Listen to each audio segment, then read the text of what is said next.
Hey guys, Alex here, and I've got another 2400 point battle report for you. It was against my buddy Tony, and he brought his Beastmen army with him. They're his first army that he's ever collected, but he put them on the shelf a long time ago, and he's kind of circled around all of his armies, warriors, demons, empire, dwarves, and he finally came back to his Beastmen. This is his first game bringing them out again. That's why a lot of the models aren't painted or anything, and he wanted me to stress that this is not his paint job at work, it's somebody else's. And this was my first game with my vampire counts. I know what you're thinking. Alex, your last game was with your vampire counts. It was, but I filmed these the wrong way. I've posted these on YouTube the wrong way around, so I'm kind of doing the commentary from back to front because I wanted to do the Orcs and Goblins one while it was kind of fresh in my mind. Because this game was quite a memorable game. Me and Tony accidentally let this game go on for about 8 turns before we realised that actually games are only meant to last for 6. So I'll post as many of the turns as I can see, but I think it's a bit of a landslide in who wins at the end. This game I like to call the game of how many mistakes can Alex make in 8 turns. I'm going to count them out every time they come, and I'll put a little marker on the screen just so you guys are aware of how much of an idiot I am when I'm making my mistakes. I brought the same list as last time, only I completely forgot my dogs, and I'll run through kind of Tony's list in a minute. Sorry guys, I didn't take a picture of kind of the armies clumped together like I do in all the other videos, so what I'm going to do is I'm just going to have some artwork or something in the background kind of when I'm going through it. My kind of idea for this channel kind of going forward, I don't know whether I mentioned it in the last video or not, was just to make sure that I can play against one of every kind of the army that's out there. So all my warriors get to play against all the armies of the old world, and all my vampires get to play against all the armies of the old world. Whether I keep the same army or not in each one of the games kind of doesn't matter, it's just I want to be able to say that I've played against every army kind of going. So on the screen now you kind of see a checklist of who I'm playing and when my next game's going to be and kind of who I think is going to be next, and kind of if you guys out there collect a certain one of those armies and you want to give me a hand, shout out and I'll play against you. I know I've got some games planned out with some of my viewers already, so I'd absolutely love to play with some new people and kind of experience that new side of Warhammer. So what I'm going to do is I'm going to jump straight in right away to kind of going through the lists. I didn't grab a copy of Tony's list as I was going through it, so you'll have to bear with me. My technical skills with naming them aren't that great. Like I said, it's my first game of Beastmen, so I'll kind of go through it as best as I can. He had, for his heroes, lords, he had an ultra-killable lord, who was an absolute blender of a general. He was horrific. He's the unpainted model. You'll see him in a unit later. Then he had a BSB. Again, pretty brutal in combat, but he kind of just carried the banner for the army. Then he had Slugtongue, who's a special character who's got some nasty rules. And then he had a level 4 of Shadow, I think. Yeah, level 4 Shadow as well. For core, and I think this is core, he had 3 Tuskor chariots. 3 of the basic chariots, not sure whether they're Tuskor or not. Yeah, because the Razor Gore is the other one. Yeah, 3 Tuskor chariots. He had a block of about 35 Gores with additional hand weapons. Then he had a similar sized unit of the slightly better Gores with great weapons. You'll have to give me what the technical term is called.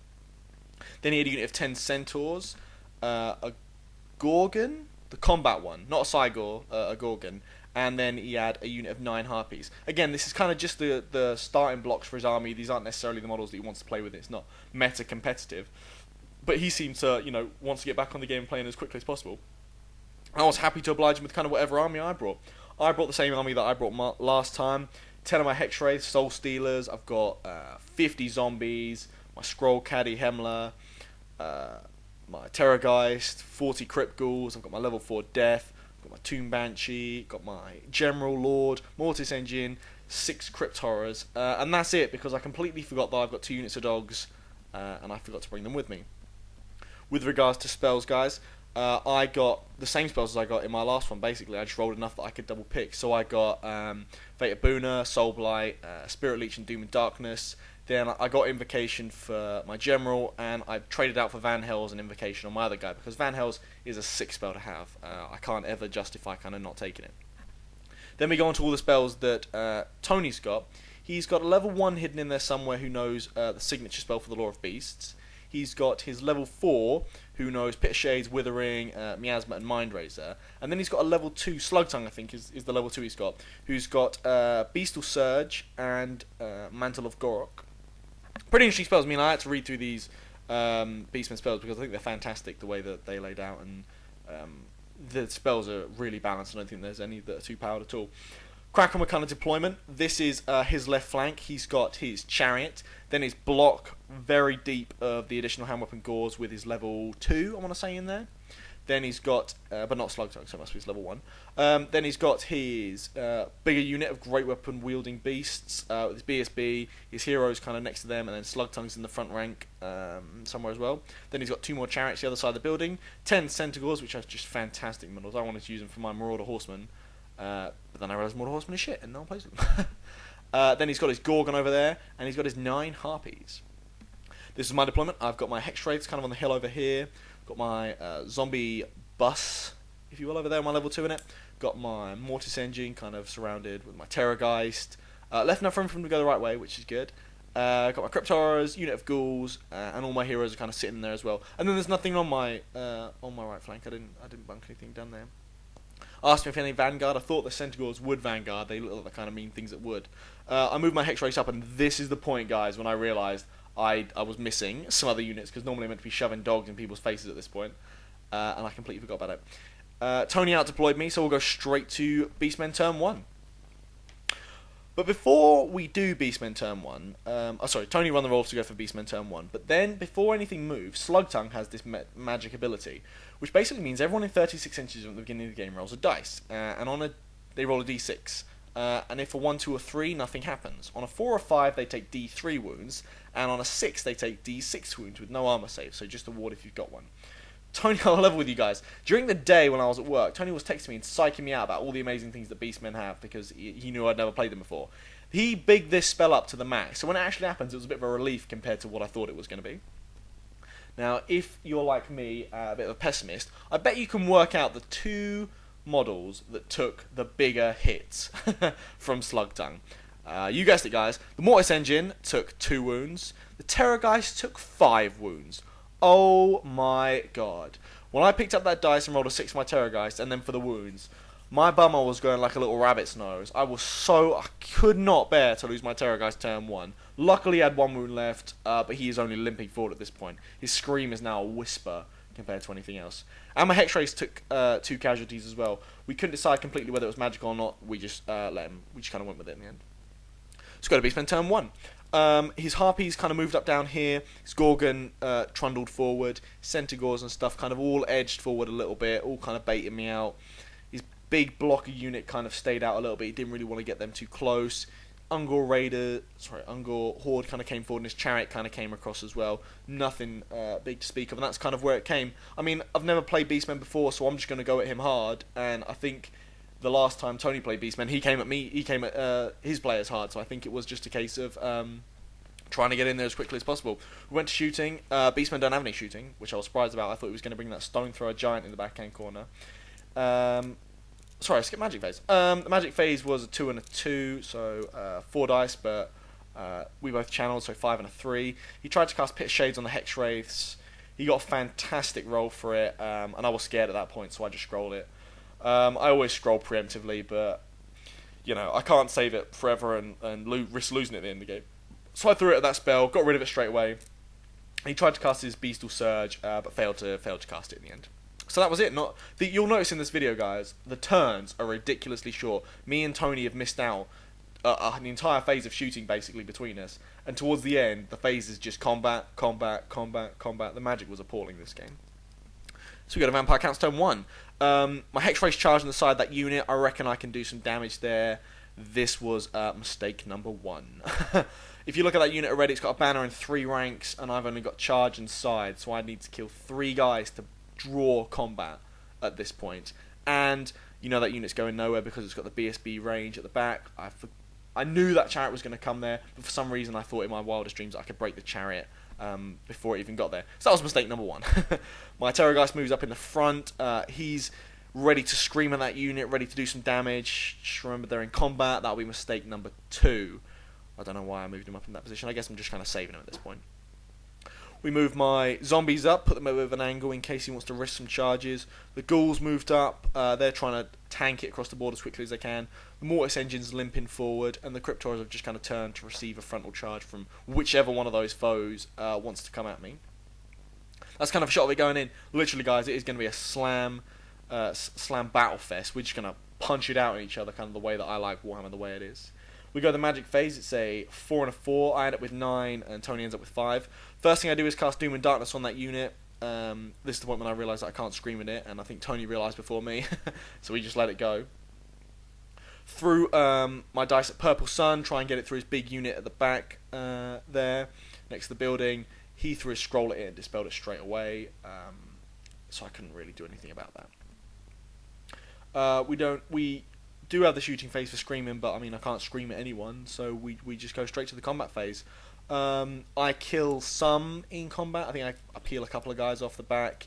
It ends up with him staying due to the BSB reroll. Where have I lost guys? I must have lost. Sorry guys, I must have lost kind of combat there and lost a guy there. But anyway, the combat does not go as effectively as I wanted it to. So we go to Beastmen turn 2, and this is where the carnage starts happening. I mean, his Gorgon and his Centaurs charged my Crypt Horrors.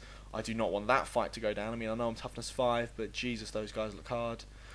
The 2 Chariots smash into my Mortis Engine. That I'm not too sure about. I'm only on 3 wounds though, so it doesn't look great. His Harpies sneak up behind my lines, and that's kind of the cluster bomb of explosion that's going to happen down there. His Chariot, of course, charges aside of my Hex Rays, and his other Beastmen unit kind of shuffles forward again. He's not playing very aggressively with them, which was a bit of a surprise. I thought he would slam them down my throat, basically. But he didn't as much, so he's kind of moved them up a little bit, kind of baited me. It's just whichever one of us gets the charge between 2 Beastmen units. That'll be it. That'll be the decider, I think. We go to the magic phase relatively uneventfully. He only gets 3 dice. Tries to cast Pit on the Terrorgeist. I couldn't fail to dispel it, but I rolled a 1. So didn't take any wounds for that. I lived. I was fully prepared for my Terrorgeist to die, but I rolled Pit Shades and got the 1. So happy days. We jump straight into combat. In case you haven't noticed, there's a few missing Centaurs at the back there. I did a ton of damage going through there. Directed some attacks against the Gorgon. Didn't get any through. With my regen from the Mortis Engine on a 4+, you know, it's pretty solid regen, and those guys don't have flaming, so I'm just managing to make a lot of my saves. However, the Mortis Engine was not so lucky, and those 2 Chariots just turned it to purple dust. They melted through it, and they're right in my lines, right where my cards are. So that's not where I want them to be. In the combat over here, I put a wound on the Chariot in the corner. I need that Chariot dead. I'm strength 5, ignoring armor, but he just keeps making his fear checks. I think that even causes fear, so I don't even think he was testing with that. But I'm just hemorrhaging people in that battle at the moment, and this is when I'm beginning to think that was a silly idea for me to get in that close to it. So you go to Vampire, and that's kind of a little shot of kind of where everyone's ending up, kind of where everything's going. We go to Vampire Counts turn 2. Terrorgeist swoops as aggressively as he can behind the lines. I need to keep him relatively safe, and that's about as safe as I can find him. The zombies charge the unit of Gauls. This is mistake number 3, because although I'm contributing by giving them a banner and 3 ranks and a charge to the combat, I'm also giving them weapon skill 1, toughness 3, always strikes last, zombies. And they're going to butcher them. I'll level with you guys. They are going to slam through them. And also, I'm now offering up my wizard as well, which is not something that I want to do.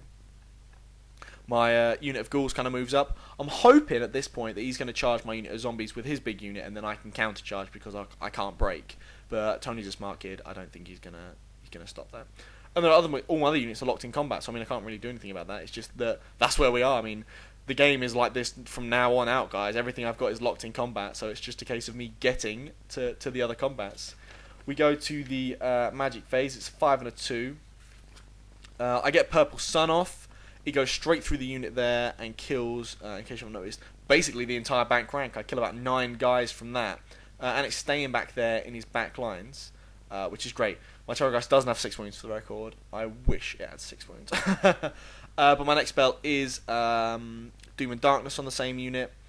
I want to try and get their wounds down. I want to try and scream at them. He's already failed to dispel, so he can't do anything about it. And I get Invocation off, the kind of bigger version. So I put a wound back onto my Terrorgeist. I heal a couple of Hex Wraiths, and I put a wound. And with the Law of Tribute, I then put another wound onto the Terrorgeist. So Terrorgeist up to 3 wounds now, just basically to help with the scream. In screaming, as you can see, there's some more guys missing from the back there. That's me screaming and taking 9 guys off the back. I roll double 6, blammo. The back unit kind of begins to suffer aggressively, especially with that Doom and Darkness. That back unit is not looking as angry as I first thought, so they're shaking a little bit in my opinion. I can't scream at anything else because I'm not in range, so we jump to the combat phase. splat. I punched through the Centaurs and managed to do a wound on the Cygor. I'm scared at this point because the Cygor has one attack, which is basically it heals wounds if he kills me, and it's heroic killing blow. So he will cut off one of my guys' heads, kill me dead, and eat my blood, which is very Beastman if you think about it. But at the same time, it's gonna suck. Over here in this combat, a few of the Gauls are dead, you'll notice. I've put another wound through on the chariot, and although there are more guys dead than I started, the combat isn't looking too great for me. I don't think it's going to last much longer, seeing as we're just going to hold each other up there forever, and the Hex Raid's an expensive unit, and I think could have been used better in this game, in my opinion. So we go to Beastmen turn 3. What he does at this point is he kind of moves his harpies right in front of me to counter block my charge. So now my unit of ghouls can't charge his unit of beastmen at the back, which sucks because that was going to be my next charge. His two chariots at the back turn round. Now I'm scared because my ghouls are either going to get caught up with a chariot for the entire game, or my crypt horrors are going to get rear charged, and that is not something that I want to see happen. That is the absolute last thing that I want to see happen so far, but there's absolutely nothing I can do about it at this point. That's the harpies kind of moved in front of me, and you'll notice at the top over here the beastmen have spun around to face my terrorgeist. I'm not too scared at this point because I'm hoping that purple sunsorrow is going to roll right through them and kill more of them, plus he can't charge if he spins round. So I thought. That's kind of another shot of the combat. We go straight to the magic phase, and the template kind of moves off over here in a random direction. The dice is he doesn't get a lot of magic dice. I think it's about 7 that he gets on magic dice. What he does is he tries to cast Mind Razor on the unit of Gauls, and I throw all my dice to get rid of Mind Razor because I do not want that going off to any degree. That's not going to happen because that is just going to be me dying faster. The zombie's going to be dying over faster. I just don't want that to happen. What he does is he saves the dice left, and I completely forget that he has that Beastal Surge stupid spell, and he needs a 4 to cast it, and he does, and he needs a 5 to get into combat, and he does, and he gets that unit of great weapons into my Terrorgeist. Ugh, mistake number 4, guys. Putting my Terrorgeist within 7 inches when it screams 8, and their charge can only have been 7 inches. That was mistake number 4, in case you guys are keeping track. We jump down to the combat phase. Got the Cygor down to his Cygor? Yeah, I got the Cygor down to its last Gorgon. Sorry guys, there it is. I think I was wrong. We got the Gorgon down to his last wound. He's not liking the combat so far. Although my regen's only a 5+, I'm managing to weather the storm of his attacks. He's not doing a great deal in combat. And of course, my Terrorgeist explodes. That was sad, to say the least. Terrorgeist is like Lord Tremendous's Vortex Beast. Breaks my freaking heart when it dies. It's so fragile and so timid, and it just wants to love. It just wants to love, and you guys won't let it love. Sorry guys. They overrun in the backhand corner, and the combat res. God, I am dying on my feet in this combat. The ghouls are dying. He's finally killed my level 2. Realised he can direct his attacks there. I'm losing hex rates, and I'm dying so fast. At this point, I wish I had the demon test, which was leadership check, and whatever you lose by, you lose by. Not whatever I lose combat by, because I am losing combat badly at this point. Yeah, I'm just losing it badly at this point. So we go to Vampire Count's turn 3. At this point, I'm feeling a little bit cautious. He's put the harpies there in front of me not to charge them, because I figured they'd flee. And then I'd just be out of position because I couldn't redirect it. I could probably have redirected at that point. Yeah, that was a silly move. This is mistake number 5. Didn't charge the harpies. / didn't make them flee and then redirect. All I did was kind of pivot in front of them. I figured I could scream at them and scream them to death. And then by the time everyone else is reorganised, I'd have been organised for a front, to receive a front charge, not to kind of make a front charge. But I didn't. I just kind of spun around on the spot, and I have no idea why. We go to the shooting phase. My 2 Manchi and my Ghoul King open their lungs and they bellow and they kill 5 of the harpies together. This is the point where I realise that was a really stupid idea. But there's nothing I can do about it now. We jump over to the magic phase. It's 6 dice. And I cast Soul Blight on his unit of Gauls. Need to get them dead. Need to get them out of the water so far, and he lets me have it. I cast Doom and Darkness on his Gorgon. Don't know why I did that. I think I was trying to draw dice out at this point, trying to get him to waste dice to dispel it. He didn't take the bait. He went for it. and then I just didn't want to cast any more spells after that. So, knowing that he had a full stack of dice, I wasn't going to risk the miscast. We jump to the combat phase. I kill the Cygor, I take some wounds for my trouble, and I use the combat reform to turn the face, because I need all the combat rares I can get in this fight down here. He's strength 5, but I'm only toughness 5, so it's forced to get me, but there are enough impact hits between both those chariots that if they both charge me, I am a little bit toast at this point. Just a little bit toast. The Hexwraith combat, again, I'm losing Hexwraith. They're a little bit weaker, but to kill the Hexwraith, they don't need the strength to kill the Hexwraith. They're beating me on nothing but combat rares, and I'm still failing to kill that poxy chariot in the backhand corner. That is the bane of my life. We got a Beastmen turn 4. Chariots double charge me. The Crypt Horrors, knew that was coming. This is going to be... If I can make it through this, these guys can make it through anything, is my opinion, because that is a horrific charge to be in.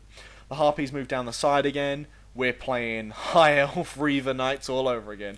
We're playing Catch the Reavers, or Catch the Dark Riders, or Catch the whatever the High Elf, Wood Elf horse things are. We're playing Catch the Horses at this point, and I hate playing Catch the Horses, I really do. I hate elves as well, fucking... Ugh.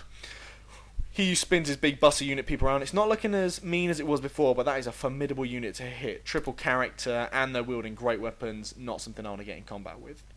We jump over to the magic phase, and he casts Wild Form to counteract my Soul Blight. Yeesh. That was a waste of a spell, in my opinion, but nothing I can do about it. And that's the only spell. I just failed a spell. Like I said, the magic dice are low, and I'm just not getting the rewards that I want. We go to the combat phase, and good God, the Crypt Horrors melt, basically. I receive 10 impact hits, plus all the attacks. I mean, I've got my champion down to 2 wounds. The chariot with the yellow dice in it has taken 1 wound, and the chariot with the blue dice in it has taken 3 wounds. So I decided to keep... when I was killing them off, I decided to keep the blue one in combat, if that makes sense, so I can keep fighting against that. And the other one just we thought was free combat because it wasn't touching anyone else, so we've kind of left it as free. In hindsight, that was probably a bad move, and it should have probably been in combat with me as well. But that's kind of the mistake that we made. With regards to kind of the other combat, it's just this mess of Hexwraith staying alive and zombies dying slowly that nobody really wants to see. And that's kind of a shot of where we're leaving at the end. Sorry guys, I've got to take the zombies off. But that's kind of where it is. Like I said guys, this is a bloodbath. Everyone is locked in combat and everyone is just fighting to stay alive at this point. So we go to Vampire Counts turn 4. Not a lot of movement. I mean, I move right up to these harpies and I shout at them with all my might in the shooting phase and I melt them. And that's all I can do in the movement and shooting phase, guys. I mean, I won't level with you. Magic is a dud. It's Snake Eyes. Sorry, Magic is a dud. It's Snake Eyes. But I get Invocation off. So it's not the end of the world. I get Invocation off and grow some wounds back on the Crypt Horrors. Bring some of them back to life. I would have brought some ghouls back to life, but I didn't want to. I only got 2 wounds back. So I fully healed one guy. And then I put the extra wound on the other guy, the Law of Tribute wound I put on the next guy. So I've got 1 guy on 1 wound and 1 guy on 4 wounds. And that's kind of it for combat. In the combat that helped me greatly because although I lost that guy and another wound in combat, I did manage to kill the chariot. So, happy days, chariot's dead. All I do is just turn to face the other chariot, which is not going to be the second one's going to be the harder one of the two to break, which I don't want to. Combat over the hair, seeing as my Soul Blight's run out, but his wild form's still on. My God, it's a bloodbath. He obliterates through the zombies. I mean, he melts them, essentially. They're about as dead as they can get. And his chariot kind of runs free because it can. Yeah, because it just breaks free. It's free to do whatever it wants, free to pillage. And his other unit at the back doesn't move because, hey, doesn't need to. So we go to we go to Beastmen, sorry, turn 5. His chariot charges my Crypt Horror. God, all these impact hits. I'm not looking forward to that combat at all. His chariot kind of moves up behind the unit there, but his big bus unit doesn't move at all, which doesn't make any sense at all. We got a magic phase, and he doesn't get anything off. He's already got wild form off from that unit. Sorry, he must recast wild form off from that unit because we keep it on. We go to combat phase, and I take 2 wounds my Crypt Horror from impact hits and stuff like that. But I kill the chariot. Pound that bad boy into the ground. holding VP in the backhand corner, the Ghoul champion, Muhammad Ali of the freaking Ghoul world. He's loving it at the back there. The same, surprisingly, cannot be said for my zombies. They're about as dead as it gets, and everything in his backhand corner kind of reforms. Again, guys, the game is just rocketing forward at this point. It's Vampire counts turn 5. We don't realise the clock is ticking, but I guess we must have realised something. We're running out of turns at this point. So my Ghouls charge the unit. There's nothing in the way now. Blam. That unit of Ungors, even with wild form, should be toast. I should be punching through that. Magic phase is a 2 and a 3. I fail to cast anything, so he doesn't need to worry about dispelling it. And I scream at some guys, but I don't get enough on screams to do any damage. With their leadership, with the leadership value of their king, that's really old. With a general nearby, I fail to get kind of anything through. So we jump into the combat, and yeah, it is a bloodbath. The Ghoul King moves over, and he unleashes his Red Fury, devastating charge, frenzied sword, strength 6, blood or glory, and just explodes the unit. Vampires, how I want to be playing the vampires. An ultimate blender lord, just mincing everyone he can do, like a chainsaw on a broom handle, just slaughtering everything in its path. Sorry guys, I just love the vampires. We overrun into the chariot, but it is the Beastmen turn next, which again I'm not looking forward to. So we go to the Beastmen turn 6 this must be. Yeah, turn 6. This should be the last turn, but we didn't realise it. He charged into the side, and that's about it really with regards to everything that we can do, because this Mona unit, Mother unit, is running away in the background, my Cryptora, but there's nothing he can do to get around that. We jump over to the magic phase. He gets Mind Razor off on his units. I fail to dispel at this point, because basically my level 4 is toast. Level 4 got killed in the preceding combat before the chariot, with the Gauls kind of one. So I'm only down to dispelling with like a level 1 now because of my Ghoul King. We go to combat, and yeah, guys, that is the aftermath of the combat. I mean, Jesus, I killed maybe 2 guys. I directed as many attacks as I could against his heroes. His BSB has taken a wound. His general has taken no wounds. I forgot about Slug Tongue being in the unit because he blends in so seamlessly. Yeah, it's not great. It's a little bit of a massacre. But I moved my Banshee and Guy up. I moved my Banshee and Tomb King up. Tomb King? Ghoul King up. This is mistake number 5 for everyone who's keeping contact. For some reason... Sorry. No, it's not. Mistake number 5 comes later.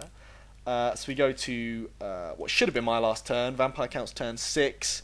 I've got my Ghoul King in the combat. I've got my Banshee in the combat, but nobody can touch her. So my Ghoul King just unleashes his attacks, and we win the combat because I do some damage at the back and peel some wounds off. We go to the magic phase, and I regrow some guys back. I need all the help I can get. I mean, I've only got Invocation, so that is the spell that I'm going to be using. I grow some guys back for the preceding combat. Luckily, at this point, what I didn't realise was I've grown them back, and they can't be touched because of the 2 characters that I've got in the way. So how did I decide to mess that up? After the combat phase, I combat reformed. This was mistake number 5, and the worst mistake I've ever made in the Warhammer world ever. I had that unit of great weapon wielding Nazi bastards stuck, so they had to attack their attacks against an ethereal character who they couldn't wound, or my Ghoul King, who, let's face it, is literally the embodiment of standing there with his arms out saying, "Bring it on." And I reformed? Good God, I did not deserve to win this game.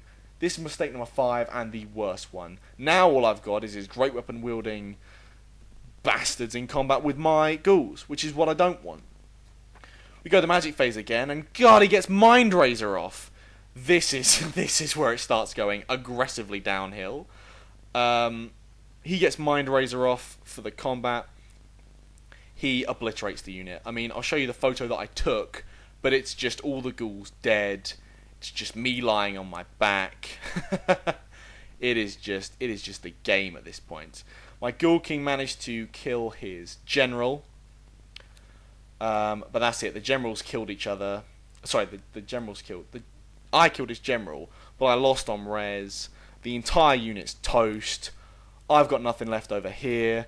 The Crypt Horror in the backhand corner's dead because of my crumbling test.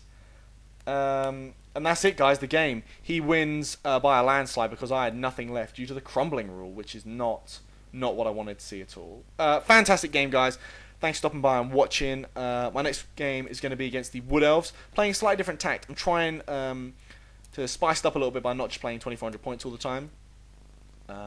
So the next game I think is 1,600 points against my buddy Dan playing the Wood Elves. Stay tuned for that video. If you like what you see, drop a like. If you want to comment and kind of correct me on some of the rules, I'd love that as well. Feel free to subscribe, guys. The more views and likes I get, the happier it makes me as a person. And that's about the only reason I do it. Thanks for watching, guys. Stay tuned, and I'll see you next time. Peace.